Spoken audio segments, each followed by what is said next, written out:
ঐতিহাসিক কোটা সংস্কার আন্দোলন কিংবা কোটা বাতিল আন্দোলন যেটাই বলেন ইতিমধ্যেই শুরু হয়েছে। আজকে ঢাকা বিশ্ববিদ্যালয় সহ ঢাকার বিভিন্ন কলেজ ইউনিভার্সিটির শিক্ষার্থীরা শাহবাগ অবরোধ করে রেখেছেন। এখন পর্যন্ত আমরা বিভিন্ন গণমাধ্যমে ভিডিওতে দেখতে পাচ্ছি সেখানে অসংখ্য পুলিশ, গোয়েন্দা সংস্থা, র্যাব তারা অবস্থান নিয়েছে চতুর্দিকে। তো পরিস্থিতি দেখে আমার কাছে মনে হচ্ছে যে সেখানে পুলিশ যে কোনো মুহূর্তে সাধারণ শিক্ষার্থীদের এই চলমান আন্দোলনে আক্রমণ করতে পারে, হামলা চালাতে পারে। তো যেহেতু আমরা 2018 সালের ঐতিহাসিক কোটা সংস্কার আন্দোলনে নেতৃত্ব দিয়েছি, 2018 সালের সেই কোটা আন্দোলনের একজন সংগঠক হিসাবে আমার আন্দোলনকারী ভাই, বন্ধু, ছোট ভাইদের প্রতি কিছু পরামর্শ রয়েছে। প্রথম পরামর্শটি হচ্ছে যে আজকে থেকে এই আন্দোলনটি আনুষ্ঠানিকভাবে বলেন, অনানুষ্ঠানিকভাবে বলেন, মূল আন্দোলনটা আজকে থেকে শুরু হলো। এর আগে যা যা করেছেন এগুলো ছিল রিহার্সেল। আজকে থেকে আপনারা আসল আন্দোলন শুরু করেছেন।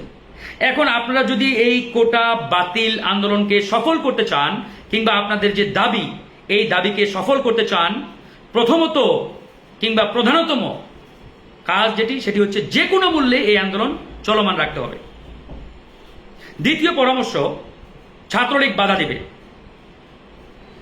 পুলিশ বাধা দেবে বা দিতে পারে, নাও দিতে পারে, হামলা আসতে পারে, নাও আসতে পারে। আমি ধরে নিলাম হামলা আসবে, ছাত্রলীগ হামলা চালাবে, বাধা দেবে। এই সব কিছু অতিক্রম করে সকল তাপ এবং চাপের কাছে আপনারা যদি টিকে থাকতে পারেন তাহলে ইনশাআল্লাহ এই আন্দোলন সফল হবেই হবে। তৃতীয়ত, এই হামলা আক্রমণ যেটাই বলেন না কেন, এরপরে দেখবেন অনেক শিক্ষার্থী সরে যাবে, অনেকে ভয় পেয়ে যাবে। কিন্তু যারা নেতৃত্ব দিচ্ছেন, লিডিংয়ে রয়েছেন, সামনে আছেন, আপনারা এক চুল পরিমাণ ছাড় দেবেন না।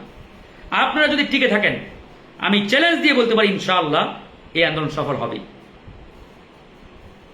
বিফল হওয়ার কোনো সুযোগ নেই। তাই যে কোনো মূল্যে আপনাদেরকে রাজপথে টিকে থাকতে হবে। এমনও হতে পারে আপনাদের এই চলমান আন্দোলনে আওয়ামী লীগের সাধারণ সম্পাদক ওবায়দুল কাদের কিংবা কোনো মন্ত্রী আপনাদেরকে আলোচনায় বসার আমন্ত্রণ জানাতে পারে, আপনারা আলোচনায় যাবেন। তবে এখানে আমার যেটি পরামর্শ, যারা মূল নেতৃত্বে আছেন ফ্রন্টে, তারা কেউ আলোচনায় যাবেন না। আপনারা একটা টিম করে দিবেন যারা আলোচনা করবে, তারা ওখানে আলোচনা করবে, আপনাদের সাথে পরামর্শ নেবে, তারপরে পরামর্শ করে কাজ করবেন। কারণ আপনারা মূল নেতৃত্ব দানকারীরা যদি আন্দোলনের রাজপথ ছেড়ে আলোচনার টেবিলে যান, এমন হতে পারে আপনাদেরকে আটক করতে পারে, আপনাদেরকে জিম্মি করে রাখতে পারে, কিংবা আপনাদের পরিবারকে ডেকে এনে ভয়ভীতি দেখিয়ে এই আন্দোলন বন্ধ করার চাপ দিতে পারে, ইত্যাদি ইত্যাদি। এই জন্য আপনাদেরকে রাজপথেই নেতৃত্ব চলমান রাখতে হবে। তারপরে আরেকটি অত্যন্ত গুরুত্বপূর্ণ বিষয়, আপনাদেরকে জামাত শিবির ট্যাগ দেওয়া হবে এক সময়, সেটা আজকেও দিতে পারে যে এরা জামাত শিবির, বিএনপি ইত্যাদি ইত্যাদি। এসব ট্যাগ, ফ্যাগ, ট্যাবু এগুলোর কাছে নথি স্বীকার করবেন না, ছুঁড়ে ফেলে দিবেন। এই ট্যাগের রাজনীতি সব কিছু অতিক্রম করে টিকে থাকেন, ইনশাআল্লাহ আন্দোলন 100% সফল হবে। আমি দৃঢ়ভাবে বিশ্বাস করি সফল হবেই হবে, তবে টিকে থাকতে হবে।